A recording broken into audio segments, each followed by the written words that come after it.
paralisia espiritual. E eu sou muito metódico com as coisas, então eu faço questão de falar para você o tema, para que a gente vá dentro de uma sequência nas Sagradas Escrituras. Se existe uma coisa na Bíblia que encanta o meu coração, é porque à medida que eu comecei a ler a Bíblia, eu percebi que toda a Bíblia ela é codificada, e que para que nós possamos entender na profundidade aquilo que a palavra ela nos revela, nós precisamos descodificar a palavra, seja através de um ensinamento, aprendendo, orando, mas nós precisamos descodificar a Bíblia para poder entender a profundidade das mensagens que estão nas Sagradas Escrituras. E eu queria fazer isso com você hoje em Atos dos Apóstolos, capítulo 3, versículo 1, para falarmos sobre paralisia espiritual. Atos dos Apóstolos, capítulo 3, versículo 1. E nós vamos trabalhar alguns pontos destes versículos bíblicos.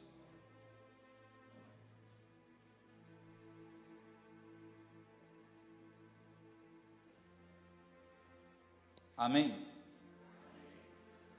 O texto diz assim: Pedro e João iam subindo ao templo para rezar a hora nona. Nisto, levavam um homem que era coxo de nascença e que punham todos os dias à porta do templo chamada Formosa, para que pedisse esmola aos que entravam no templo. Quando ele viu que Pedro e João iam entrando no templo, implorou a eles uma esmola. Pedro fitou nele os olhos, como também João, e disse: olha para nós. Ele os olhou com atenção, esperando receber deles alguma coisa. Pedro, porém, disse: não tenho nem ouro, nem prata, mas o que eu tenho eu te dou. Em nome de Jesus Cristo Nazareno, levanta-te e anda. E tomando-o pela mão direita, levantou. Imediatamente os pés e os tornozelos se lhe firmaram. Deu um salto, pôs-se pé e andava. Entrou com eles no templo, caminhando, saltando e louvando a Deus. Todo o povo o viu andar e louvar a Deus. Reconheceram ser o mesmo coxo que se sentava para mendigar à porta formosa do templo, e encheram-se de espanto e pasmo pelo que lhe tinha acontecido. Como ele se conservava perto de Pedro e João, uma multidão de curiosos afluiu a eles no pórtico chamado Salomão. Vamos aplaudir a palavra do Senhor.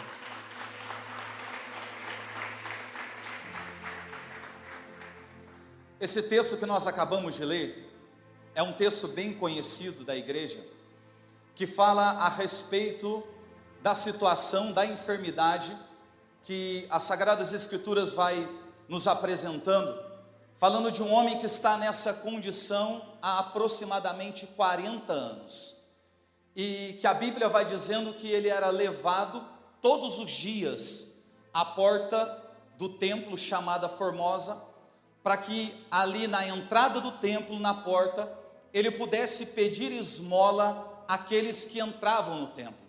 Então, quando nós olhamos para a vida deste coxo, deste paralítico, deste homem que tem essa enfermidade de nascença, nós vemos um homem em uma condição de prostração. Nós enxergamos aqui, vemos um homem em uma condição desfavorável, a tal ponto das Sagradas Escrituras dizer que para que ele possa mendigar todos os dias, ele precisa ser conduzido, levado à porta chamada Formosa desse templo, para que ele pudesse então viver de esmola.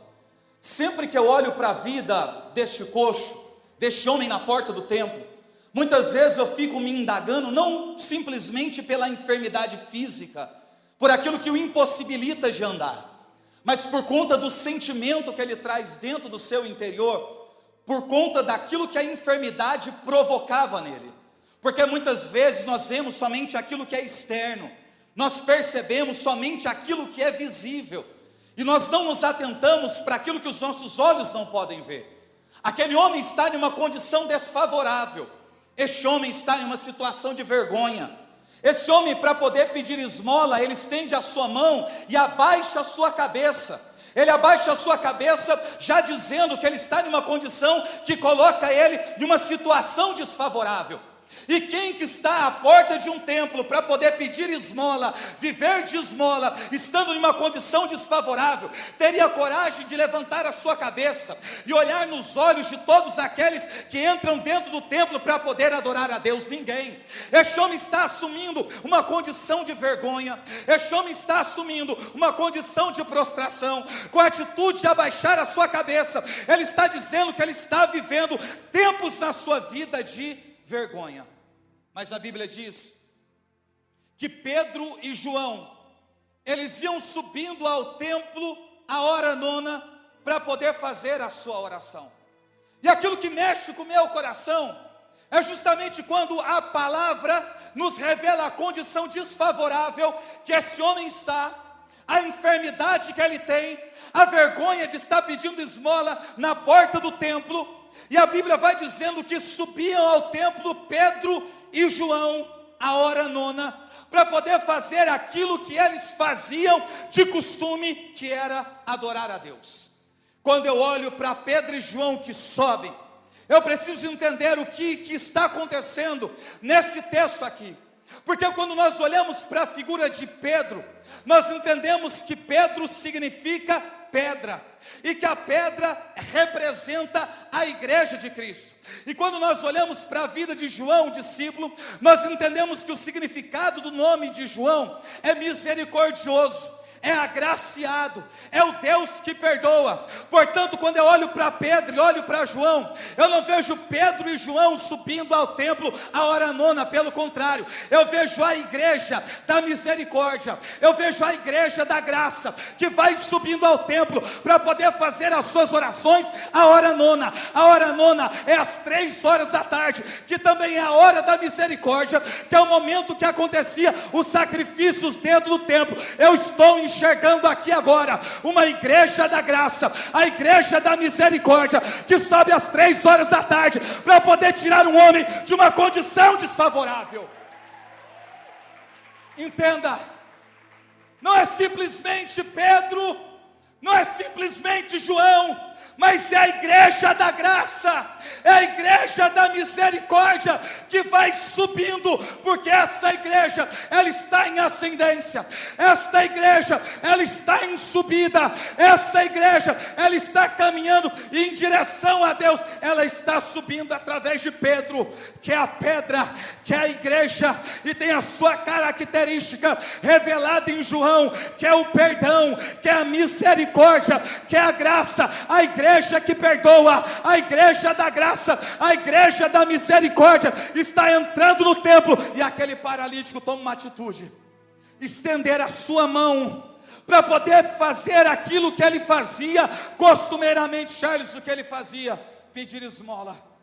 Só que ele pensou que ele ia receber aquilo que ele recebeu de todos os que entraram antes de Pedro e João dentro daquele templo. Ele pensou que iria receber aquilo que ele recebia ao longo de toda a sua vida, mendigando a entrada daquele templo.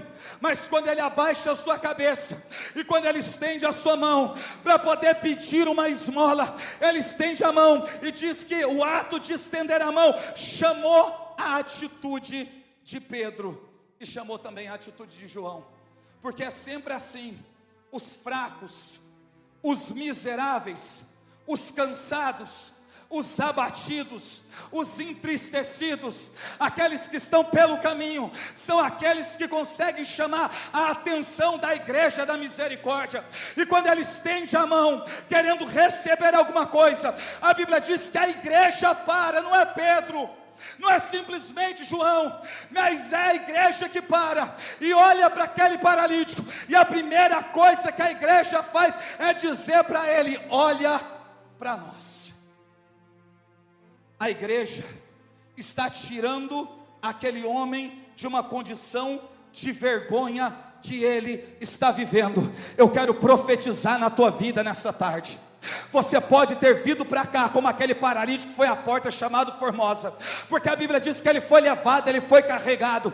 Eu sei que em encontros como esse, existem muitas pessoas aqui cansadas, existem muitas pessoas aqui feridas, existem muitas pessoas que vieram para cá praticamente arrastadas, mas a mesma coisa que Jesus disse através dos discípulos, pelo princípio da igreja, para aquele paralítico, Jesus está dizendo para você: levanta a tua cabeça, neste somos um. Deus quer te tirar de toda a condição de vergonha que você tem vivido até a atualidade. Levanta a sua cabeça. Ah, mas eu estou cansado, levanta a cabeça. Ah, mas eu estou ferido, levanta a cabeça. Ah, mas é tantas coisas que têm acontecido. A vergonha, Deus está retirando de sobre os seus ombros e dizendo para você: levanta a sua cabeça.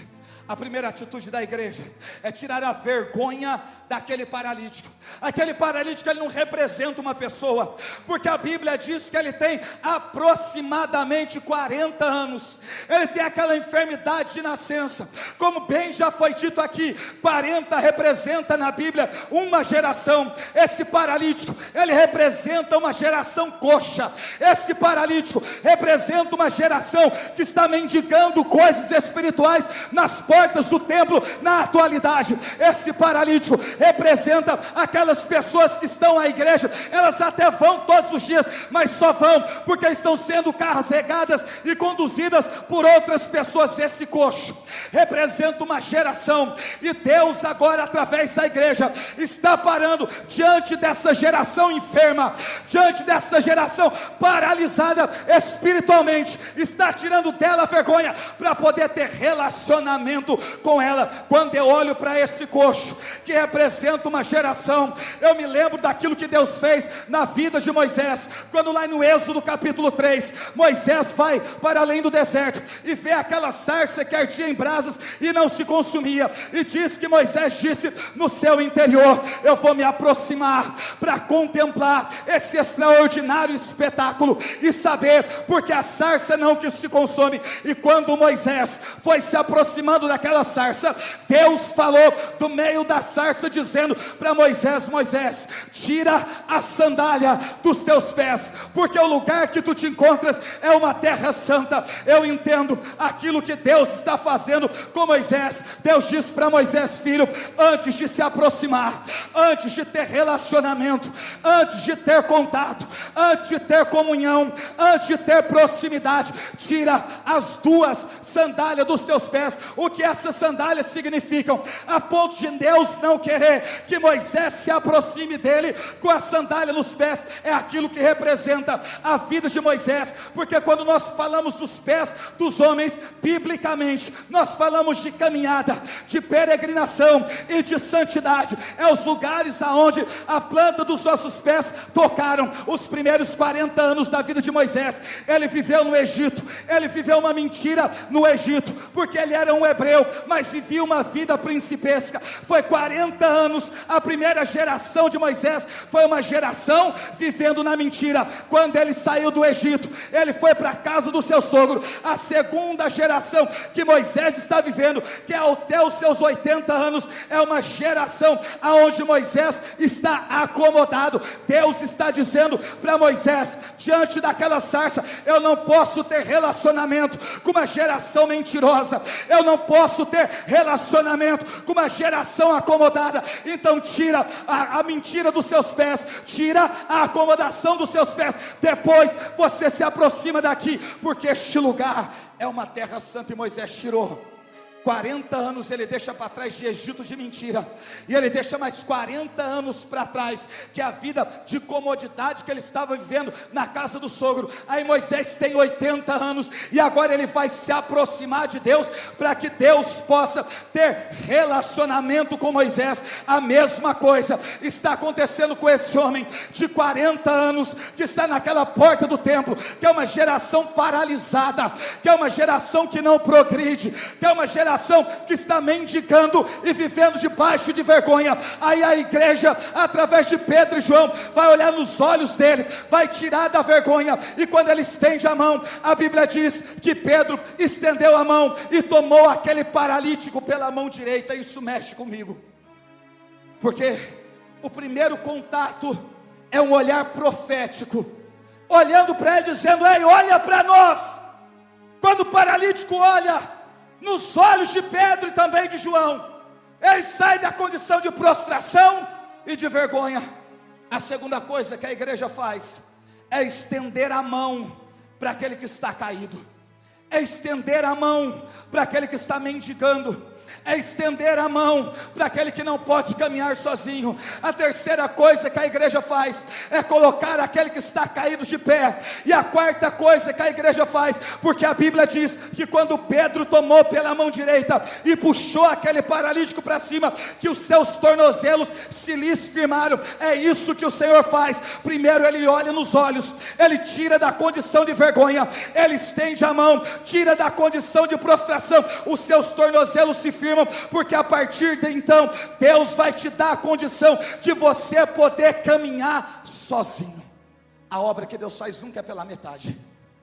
Além dele olhar nos seus olhos nessa tarde, tirar da vergonha, além dele te estender a mão para poder te levantar, além dele te colocar de pé, os seus tornozelos vai se firmar, e você vai poder caminhar sozinho, como fez aquele paralítico.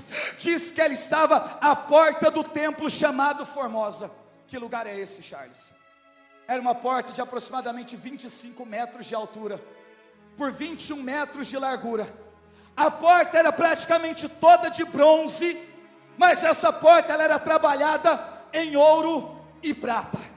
Aquele paralítico não sabe aonde ele está, e não sabe o que aquela porta representa ou significa para ele, porque quando nós falamos a respeito do bronze, que é o que aquela porta era em quase toda a sua totalidade, o bronze representa o julgamento, o bronze representa o juízo ou o convencimento. É por isso que a palavra diz, pela boca do próprio Jesus: e quando ele vier, vos convencerá a respeito do pecado, da justiça e do juízo. É o bronze que revela uma característica do juízo e do convencimento, que vem por intermédio da pessoa do Espírito Santo de Deus. A porta era de bronze, mas diz que ela era trabalhada em prata, e a prata representa a redenção.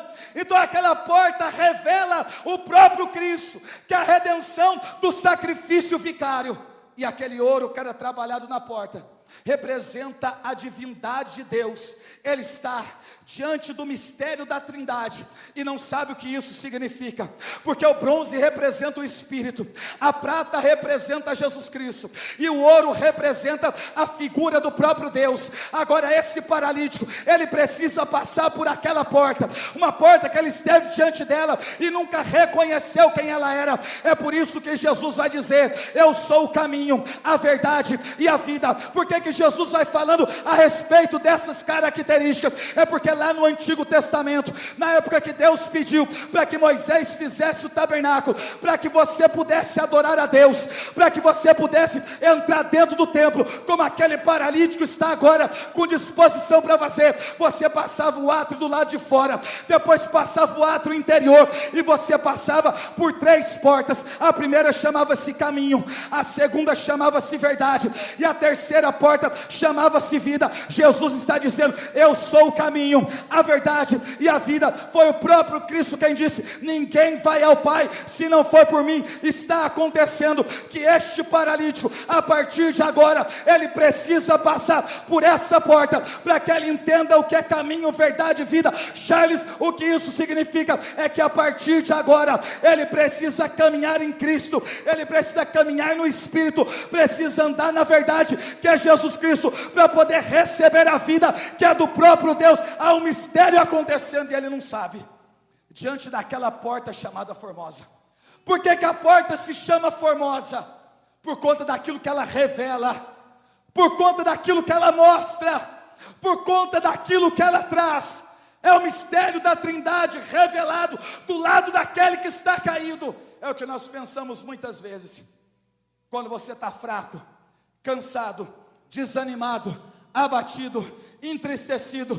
Quantas vezes nós pensamos que Deus nos abandonou, não nos esqueceu? Mas não, irmãos, Ele sempre esteve ali.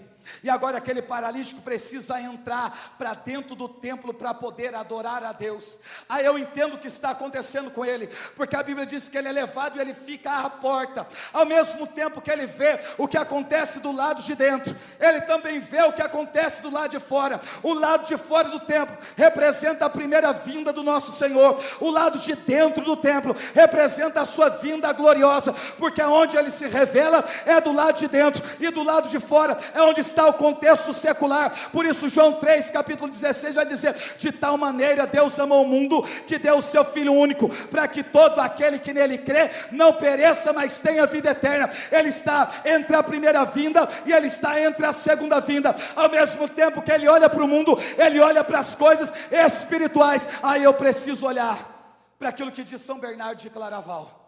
São Bernardo de Claraval diz que entre a primeira vinda e a segunda vinda existe a vinda intermediária. Charles, o que isso significa? A primeira vinda é o nosso ponto de partida, a segunda vinda é o lugar onde nós devemos e queremos chegar. A primeira vinda é o ministério de Jesus, o sacrifício vicário. A segunda vinda é quando a trombeta soa e ele vier em glória para poder buscar a sua igreja. Mas entre o ponto de partida e o ponto de chegada existe uma peregrinação a ser feita. E o que vai determinar você chegar aonde Deus preparou é a maneira com que você faz a sua peregrinação. Porque lá atrás Moisés tirou o povo do Egito para levar a terra de Canaã, mas houve uma peregrinação, houve um intervalo de tempo, houve algo que foi intermediário para que Moisés pudesse fazer. Nós estamos em um tempo onde se fala muito sobre a segunda vinda, onde se está voltando a pregar sobre a segunda vinda, mas eu quero te dizer, nós nunca vamos ver a vinda gloriosa do nosso Senhor, nós nunca vamos ser arrebatados em glória, nós nunca vamos ser tomados pelo alto da nossa cabeça, se nós não vivermos a vinda intermediária.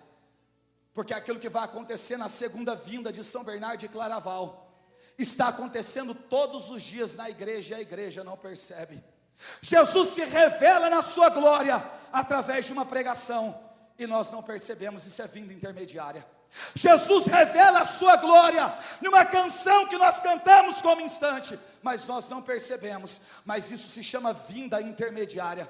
Jesus revela a sua glória quando nós nos debruçamos sobre a palavra, mas nós não percebemos, mas isso se chama vinda intermediária. Aquele que não viu Jesus na palavra, aquele que não viu Jesus na canção, aquele que não viu Jesus na Eucaristia, aquele que não viu Jesus numa pregação, jamais verá Jesus quando a última trombeta soar.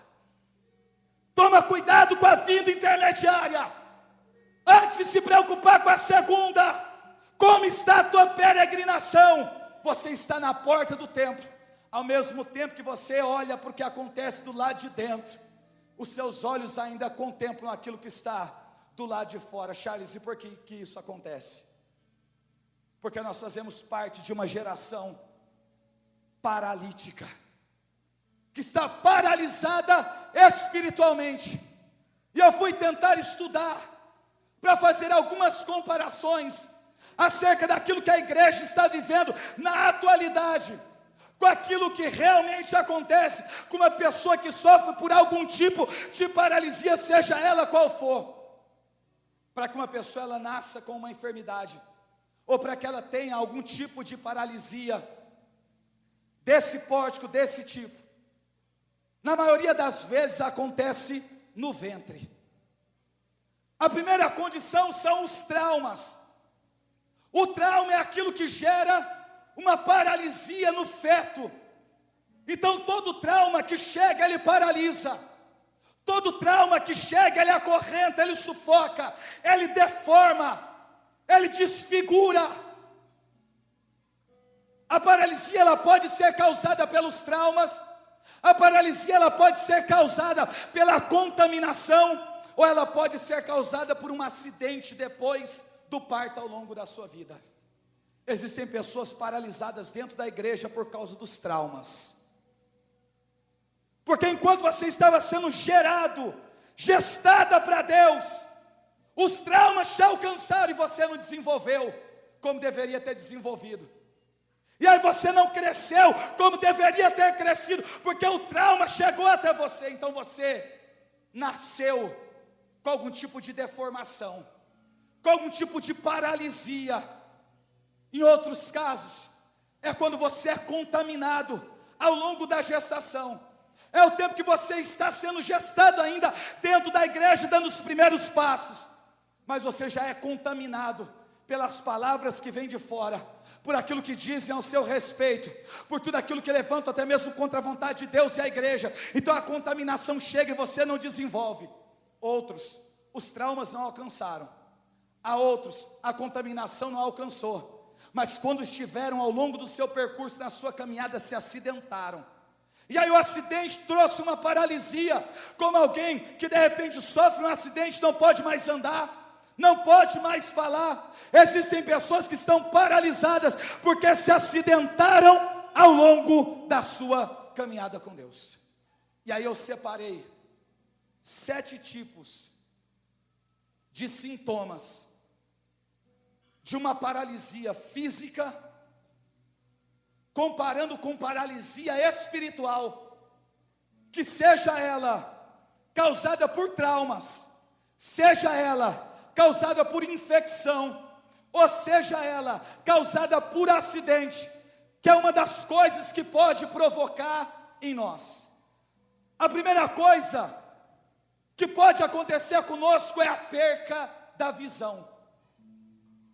São aquelas pessoas que ao longo da sua gestação, os traumas ou a infecção alcançou, e você nasceu agora para a igreja, mas você não tem mais visão espiritual. São pessoas dentro da igreja que não veem mais a glória de Deus, estão enfermas. São pessoas que servem a Deus, pregam, cantam, intercedem, têm ministério, mas a visão, ela foi se ofuscando. É como aqueles graus de miopia avançado. À medida que o tempo passa, você está enxergando as coisas de maneira desfigurada. Deus quer curar toda cegueira espiritual que a igreja está sofrendo na atualidade. Você não pode entrar enquanto você não permitir que Deus toque nos seus olhos, espiritualmente falando. Volte a enxergar as coisas de Deus. Volte a enxergar a beleza de Deus. Volte a enxergar tudo aquilo que Deus nos revela. Deixa Deus colocar as mãos nos seus olhos e tirar essa paralisia espiritual, esse sintoma. Segundo, é a audição. Pessoas que se acidentaram e são paralisadas espiritualmente, não conseguem mais ouvir a Deus. Já houve tempos em que Deus falava e você ouvia. Já houve tempos que Deus se comunicava e a voz de Deus era clara para você, mas agora não. Agora Deus fala e você não identifica. Agora a única voz que você consegue ouvir é a sua voz falando no seu interior. Mas existem pessoas que estão surdas à voz de Deus. Se precisamos ser inseridos no ventre de Maria, é justamente para que você não nasça cego espiritualmente, e para que você não nasça surdo espiritualmente, porque ao mesmo tempo que você precisa ver a beleza de Deus, você também precisa passar a ouvir a voz do Eterno. Ei moça, há quanto tempo você não ouve a voz de Deus falando contigo? Há quanto tempo Deus não se comunica e você tem a certeza que é o Senhor? Terceira coisa que pode causar é a fala.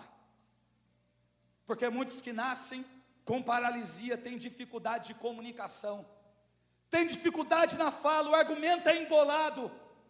E nós infelizmente estamos assim hoje dentro da igreja.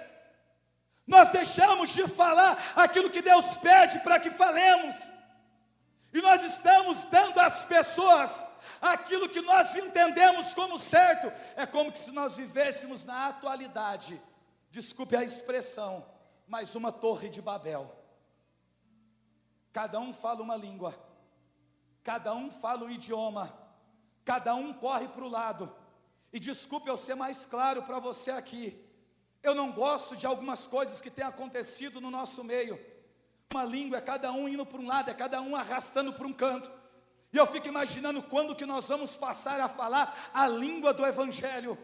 Porque se levanta um grupo e diz: olha, agora nós somos os apóstolos dos últimos dias, então nós somos uma geração mariana, glória a Deus por isso.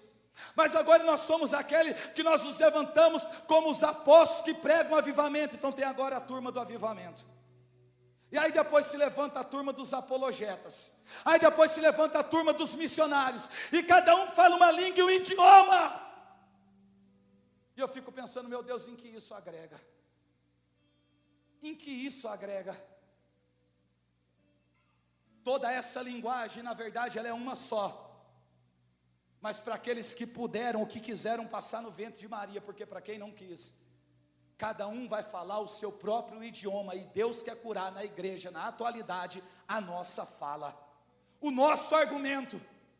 A mensagem, ela é cristocêntrica, não é egocêntrica, não é o que eu penso, o que eu acho, o que eu quero, o que eu entendo, mas é o que a verdade me diz e me revela, que é o próprio Cristo.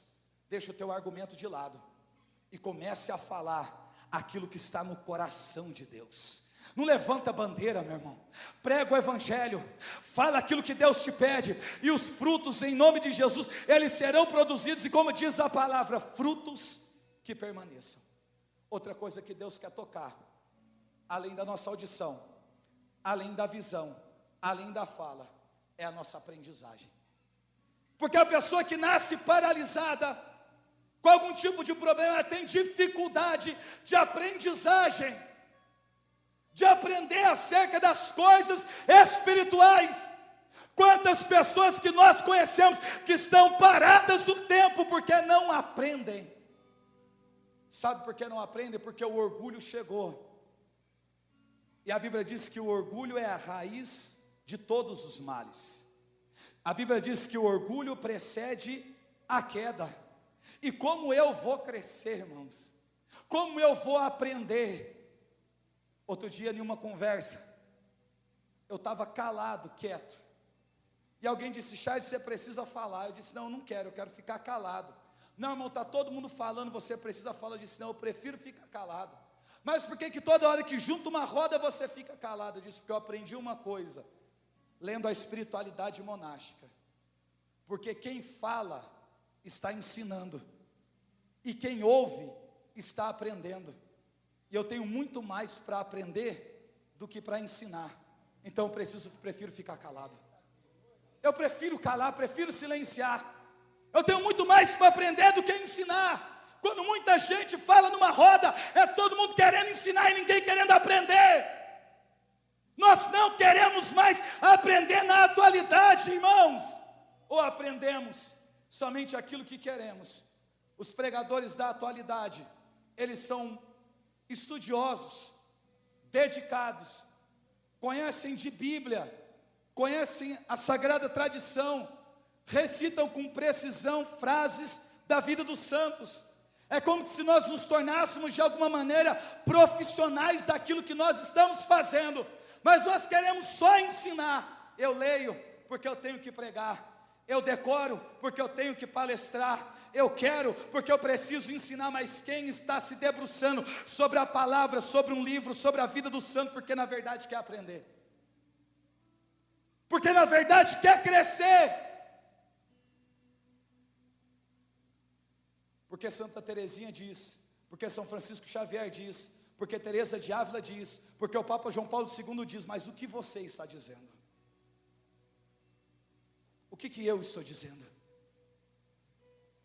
Porque São Bernardo de Claraval falou, porque Gregório de Nissa disse, porque Santo Atanásio já nos alertou. Mas o que nós estamos dizendo?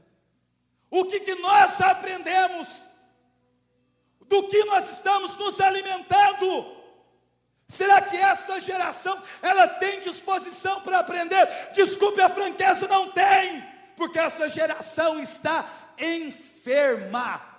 Essa geração está num leito de hospital, que é na porta do templo. Essa geração está agonizando em uma UTI, prestes a morrer,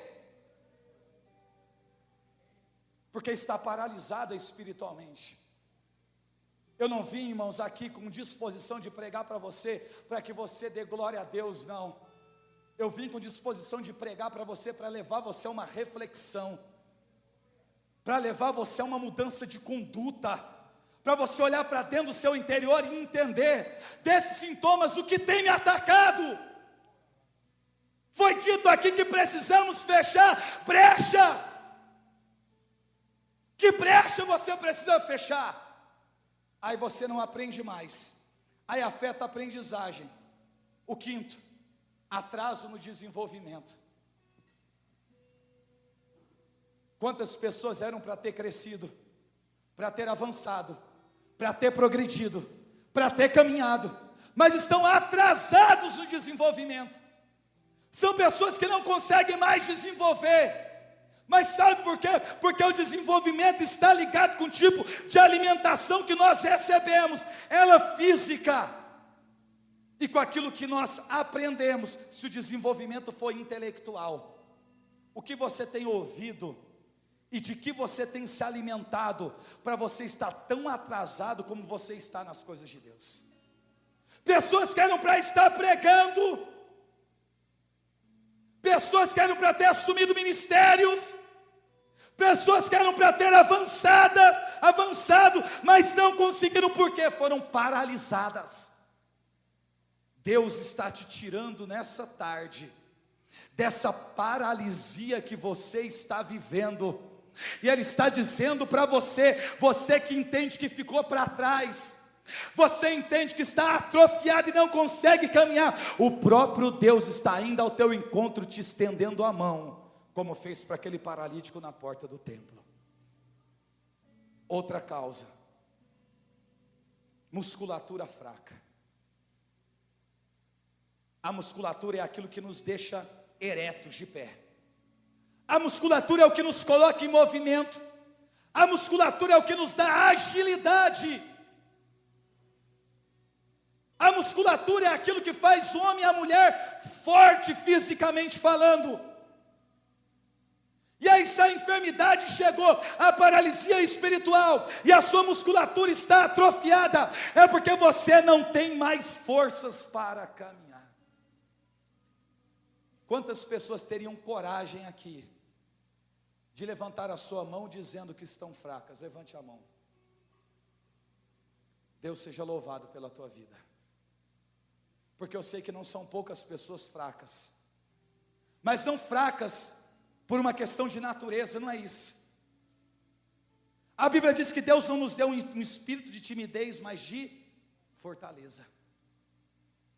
Eu quero profetizar na tua vida em nome de Jesus, que sentado na cadeira onde você está, com essa musculatura atrofiada espiritualmente como você está, o Espírito de Deus está entrando dentro do teu peito nessa tarde, está entrando dentro dos teus músculos nessa tarde, e aquele que não conseguia andar, não podia caminhar, aquele que estava lendo, Deus vai dar a você a agilidade para você caminhar. A partir de hoje, a tua vida, ela não vai ser mais a mesma, porque a tua agilidade, ela vai voltar.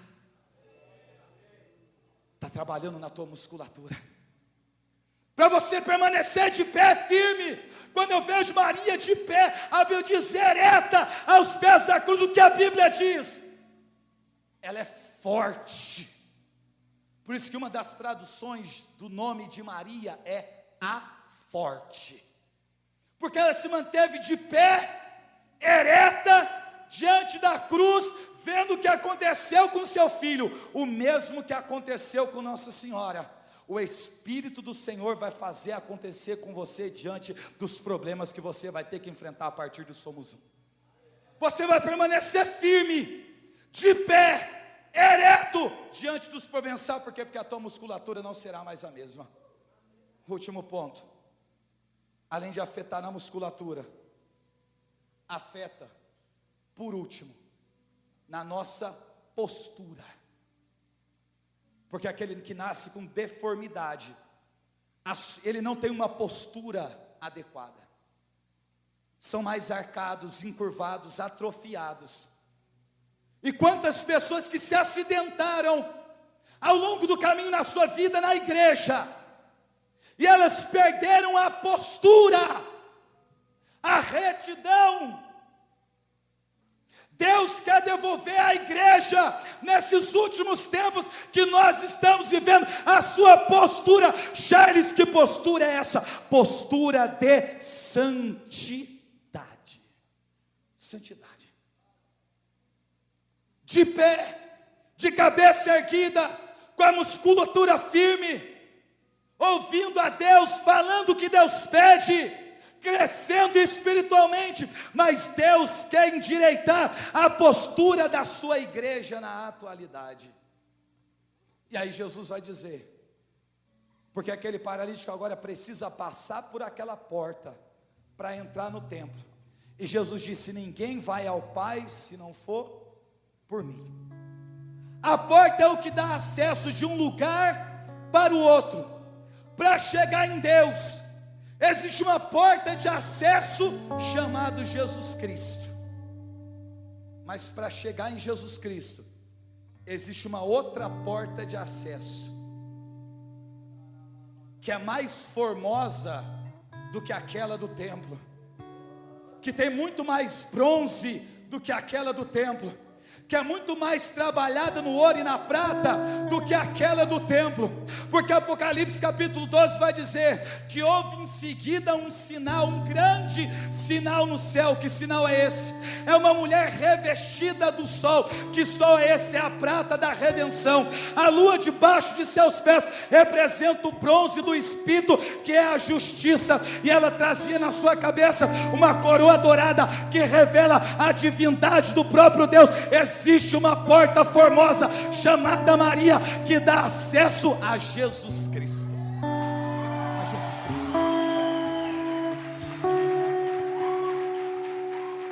Porque um dia, quando a última trombeta soar e você tiver vivido essa vinda intermediária, você vai encontrar uma porta formosa, revestida de bronze, revestida de ouro, revestida de prata, que vai te dar acesso a Cristo, que vai te dar acesso a Deus. E a porta chamada formosa, ela não dá acesso para o templo de Jerusalém, mas ela dá acesso ao templo da Nova Jerusalém celeste, da Nova Jerusalém.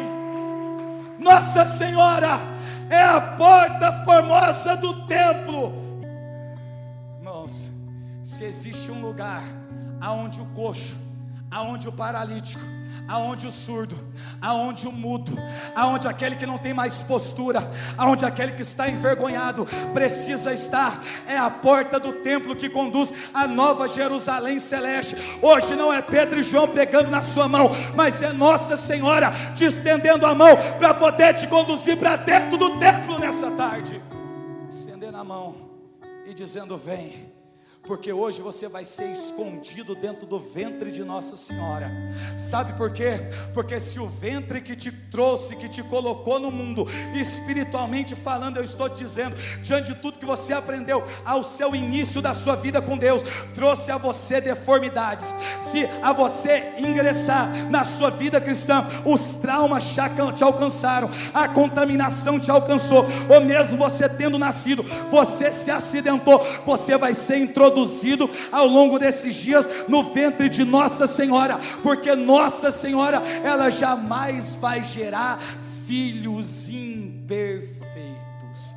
A igreja nos últimos dias precisa se esconder no ventre de Nossa Senhora, porque tudo que está escondido nela está guardado, está protegido, está cuidado. E a partir desse momento você vai caminhar um caminho diferente, porque diz que quando o paralítico ele levantou-se, colocou de pé, que ele entrou dentro do templo, que ele caminhava e saltava. Ele caminhava porque agora o caminho é de santidade, e ele saltava porque agora ele está buscando as coisas do alto, e só pode caminhar na santidade, buscando as coisas do alto, quem quiser caminhar o caminho de perfeição. E esse caminho só pode ser percorrido por intermédio do ventre de Nossa Senhora. Não existe outro lugar. Está cansado? Está cego? Está surdo? Está mudo? Perdeu a postura? Está com os nervos, os músculos atrofiados? vem para dentro do ventre, se esconde nela, se aproxima dela, porque ela vem revestida com uma coroa sobre a sua cabeça. Ela é uma porta formosa que conduz ao seu Filho Jesus Cristo. E eu quero te dizer, irmão, porque um dia, e eu quero encerrar aqui, Jacó sonhou no deserto, com a cabeça em cima de uma pedra, e viu uma escadaria do deserto no céu, e anjos que subiam e desciam naquele lugar.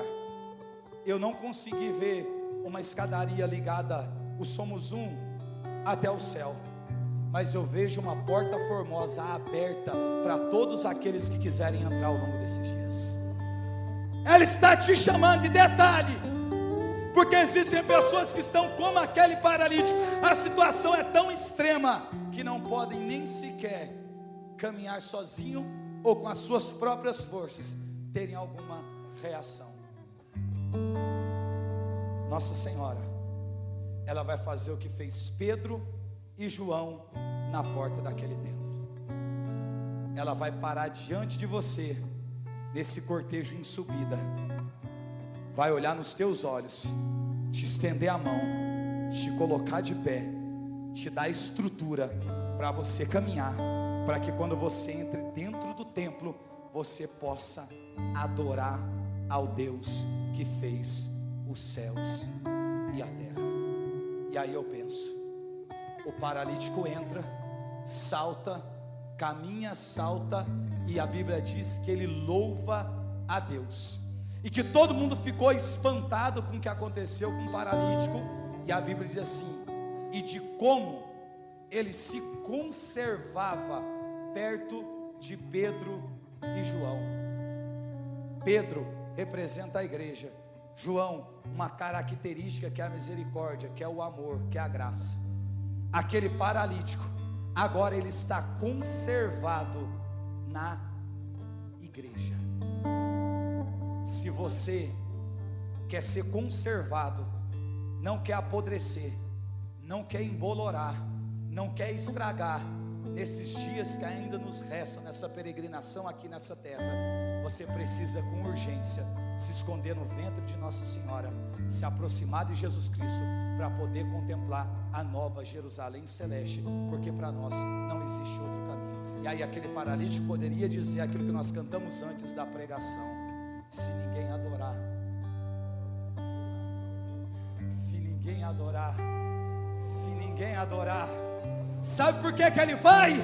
Porque agora ele vê, agora ele fala, agora ele anda, a postura é correta, a inteligência voltou, a musculatura se firmou, e agora ele pode adorar a Deus. Agora é uma questão de gratidão. Se ninguém adorar, meu irmão, ele vai dizer: eu vou.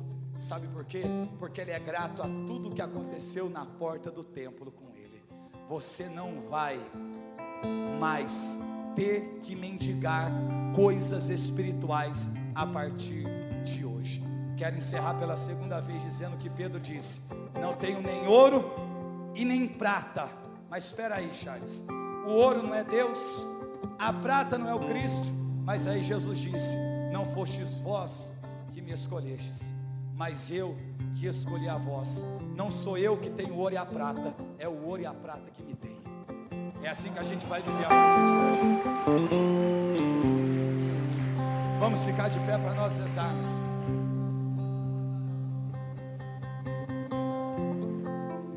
E vamos nessa mesma pegada dessa música que nós estávamos cantando.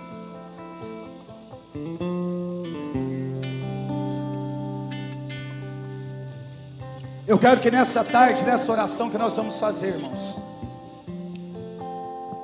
se você entende que a sua visão, ela precisa voltar dessa, se é a audição que foi afetada, coloque nas mãos do Senhor, se esconda nela.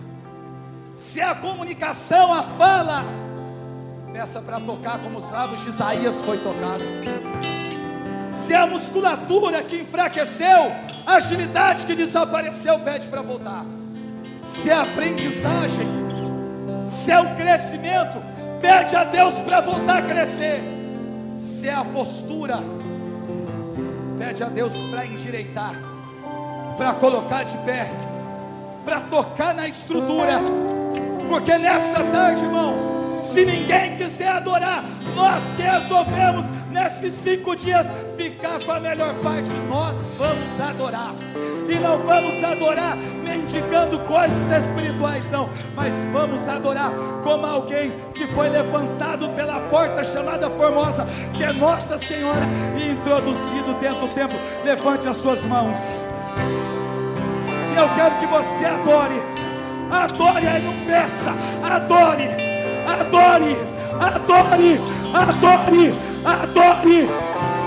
Daralabassori elebaralabas, Erelebassori elebaralabalabas. Vai soltando a sua voz, vai soltando a sua voz, vai soltando a sua voz. Isso. Passa pela porta.